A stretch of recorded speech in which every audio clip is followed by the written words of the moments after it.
দর্শক, ধানমন্ডিতে আওয়ামী লীগের কার্যালয়ে শিক্ষক প্রতিনিধি দলের সাথে বৈঠক শেষে ব্রিফ করছেন আওয়ামী লীগের সাধারণ সম্পাদক ওবায়দুল কাদের। আমরা সরাসরি চলে যাচ্ছি সেখানে।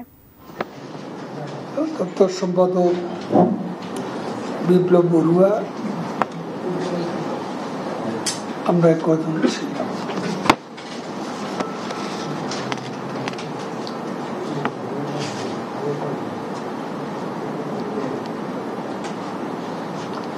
তবে এখানে একটা বিষয় আমাদের একটু কনফিউশন ছিল। সর্বজনীন পেনশন স্কিমের আওতায় সরকারি স্বায়ত্তশাসিত সকল প্রতিষ্ঠান অন্তর্ভুক্ত হবে 2025 সালের 1 জুলাই। ইতিপূর্বে পাবলিক বিশ্ববিদ্যালয়ের শিক্ষকদের পেনশন স্কিমে অন্তর্ভুক্ত করা 2024 থেকে যোগদানের যে তথ্য দেয়া হয়েছে তা সঠিক, একথা আমরা তাদের পরিষ্কারভাবে জানিয়েছি। তাদের 3টা দাবির মধ্যে এটাও একটা দাবি যে সবার হচ্ছে 25, আমাদেরটা কেন 24। এটা আসলে মাননীয় প্রধানমন্ত্রী পার্লামেন্টে ভাষণে সবার জন্য পেনশন স্কিমের যে ডেটটা বলেছেন, শিক্ষকদের ব্যাপারে যে তথ্যটা গেছে এটা মিস্টেক, এবং এটাই সত্য যে সবার পেনশন স্কিমে অন্তর্ভুক্ত করার তারিখ হচ্ছে 1 জুলাই 2025। এটা তাদেরকে আমরা পরিষ্কারভাবে বলেছি। এছাড়াও শিক্ষকদের দাবি সুপার গ্রেড ও স্বতন্ত্র উচ্চ বেতন স্কেল প্রদানের বিষয়টি আলোচনা হবে। আমরা পাবলিক বিশ্ববিদ্যালয়ের সকল শিক্ষকের মর্যাদা, আর্থিক সুবিধা অসুবিধা বিষয়ে আলোচনা করে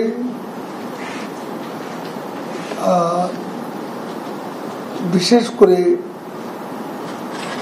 তাদের দাবিনামা সরকারের উচ্চ পর্যায়ে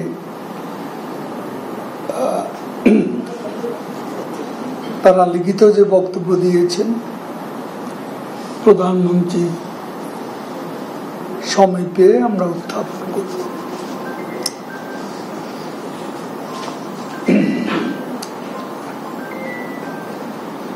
পরবর্তী সিদ্ধান্ত আমরা আলাপ আলোচনা করে নেব। আলাপ আলোচনার ভিত্তিতে আশা করি সকল সমস্যার অচিরে সমাধান হবে। আমরা বিশ্ববিদ্যালয় শিক্ষকদের কর্মবিরতি কর্মসূচি প্রত্যাহার করার জন্য অনুরোধ করেছি। শিক্ষক নেতৃবৃন্দ সাংগঠনিকভাবে তাদের ফেডারেশনের নেতৃবৃন্দের সঙ্গে আলোচনা করে সিদ্ধান্ত গ্রহণ করবেন বলে জানিয়েছে।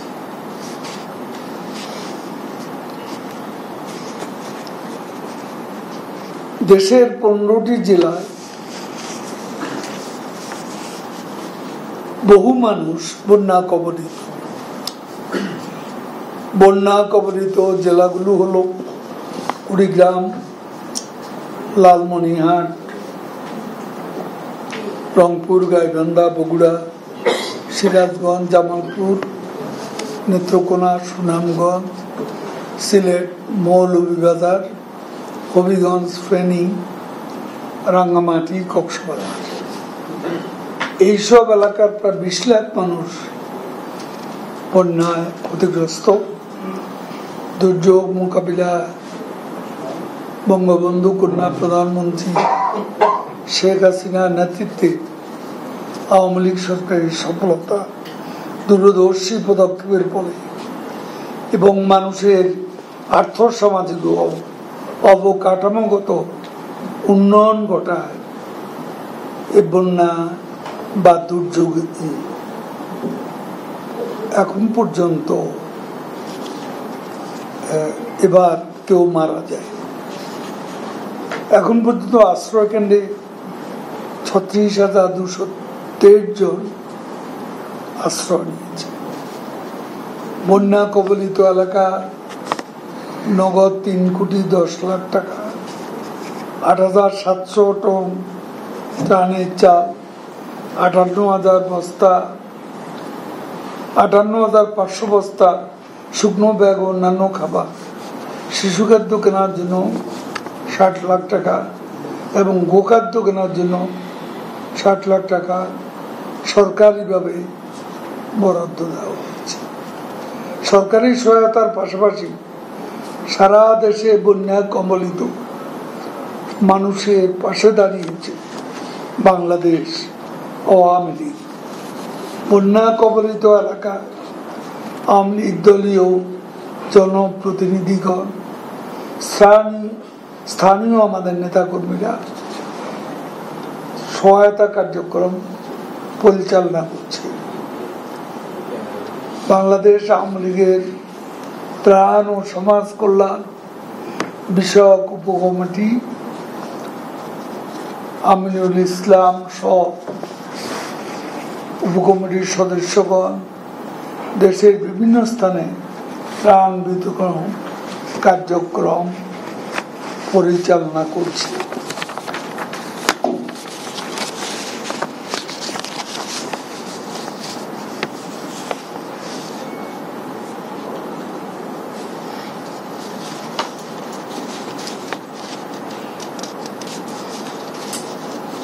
কোটা বিরোধী আন্দোলনকারীদের দাবি ও অনেক বক্তব্য আমাদের সংবিধানের রাষ্ট্র পরিচালনার মূলনীতি বিরোধী। সাংবিধানিক রাষ্ট্র পরিচালনার মূলনীতির আওতায় প্রণীত কোন সরকারি নীতি কেবল রাজনৈতিকভাবে উদ্দেশ্য প্রণীত শিক্ষার্থীদের একটি অংশের দাবির প্রেক্ষিতে পরিবর্তন হতে পারে না। তা উচ্চ আদালতের নির্দেশ না, পবিত্র সংবিধানের আলোকেই কেবলমাত্র বাস্তবায়িত হতে পারে। রাষ্ট্র পরিচালনার মূলনীতি সম্পর্কিত সংবিধানের 19 অনুচ্ছেদে বলা হয়েছে, সকল নাগরিকের জন্য সুযোগের সমতা নিশ্চিত করবে রাষ্ট্র।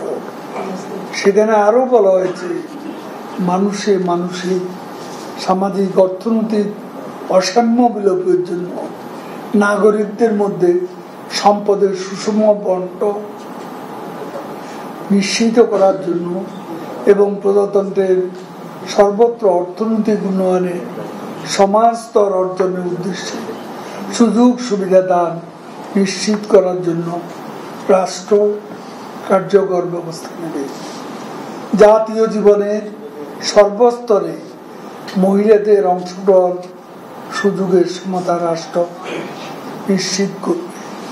অথচ গত কয়েক বছরে কোটা না থাকার ফলে সরকারি চাকরিতে মেয়েদের অন্তর্ভুক্তি হতাশাজনকভাবে কমে গেছে।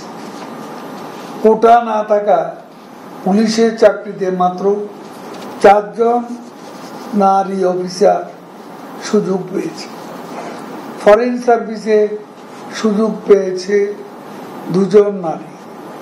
50টি জেলায় দেশের নারীরা ক্যাডার সার্ভিসে যোগদানের সুযোগ পায়নি। 23টি জেলায় একজনও পুলিশের চাকরি পায়নি।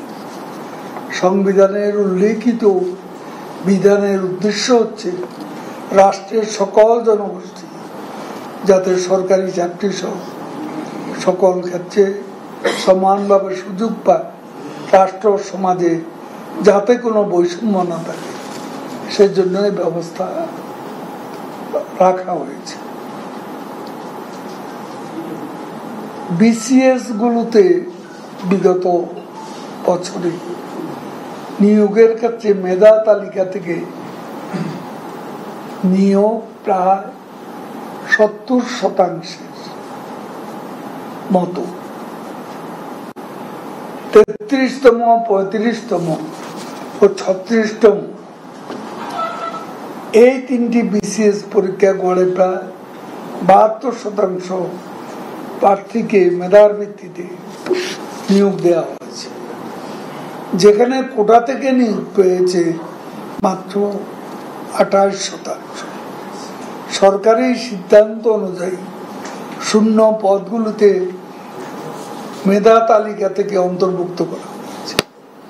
সংরক্ষিত কোটায় প্রার্থী না পাওয়া গেলে যেখানে মেধা তালিকা থেকে প্রার্থী অন্তর্ভুক্ত করা হচ্ছে সেখানে এই প্রক্রিয়া বিরোধিতা করার যৌক্তিকতা নেই। দক্ষিণ এশিয়ার মধ্যে বাংলাদেশি সরকারি চাকরিতে কোটার ভিত্তিতে সবচেয়ে কম নিয়োগ দেয়া হয়। বর্তমানে ভারতে সরকারি চাকরিতে 60% কোটার ভিত্তিতে ও 40% মেধার ভিত্তিতে, পাকিস্তান 92.5% কোটা ও মাত্র 7.5% মেধার ভিত্তিতে, নেপালে 45% কোটা ও 55% মেধার ভিত্তিতে, শ্রীলঙ্কা 50% কোটা ও 50% মেধার ভিত্তিতে নিয়োগ হয়। শ্রীলঙ্কার বিশ্ববিদ্যালয় ভর্তির ক্ষেত্রে 60% জেলা কোটা বিরাজমান রয়েছে। এই পরিসংখ্যান থেকে বোঝা যায় আমাদের আর্থসামাজিক বাস্তবতায় কোটার প্রয়োজনীয়তা রয়েছে এবং বাংলাদেশে বিদ্যমান পদ্ধতিতে এটা যৌক্তিক। শিক্ষার্থীদের আবেগকে পুঁজি করে একটি কুচক্রী মহল রাষ্ট্রকে অস্থির করার ষড়যন্ত্র করছে। এ অশুভ শক্তি এর আগেও আমাদের কাছে তথ্য সবার কাছে আছে যে 2018 সালে যে কোটা বিরোধী আন্দোলন হয় তখন এই রাজনৈতিক আন্দোলনে ব্যর্থ এ অশুভ শক্তি কোটা আন্দোলনের উপর ভর করেছিল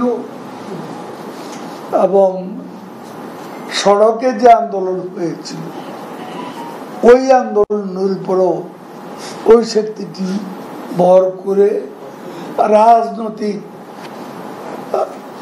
রূপ দেওয়ার ষড়যন্ত্র করেছে। আপনারা জানেন আমাদের তখন এই অশুভ শক্তির হাতে ধানমন্ডি 3 আমাদের সভাপতি কার্যালয়ও আক্রান্ত হয়েছে এবং একটা পর্যায়ে এই অফিসের থেকে অনতি দূরে রাস্তায় একটি মেয়েকে দিয়ে অভিনয় করানো হয়েছিল। মেয়েটি কান্নাকাটি করছিল এবং ক্রমাগত বলছিল যে আমার বোনকে রেপ করা হচ্ছে আওয়ামী লীগ অফিসে।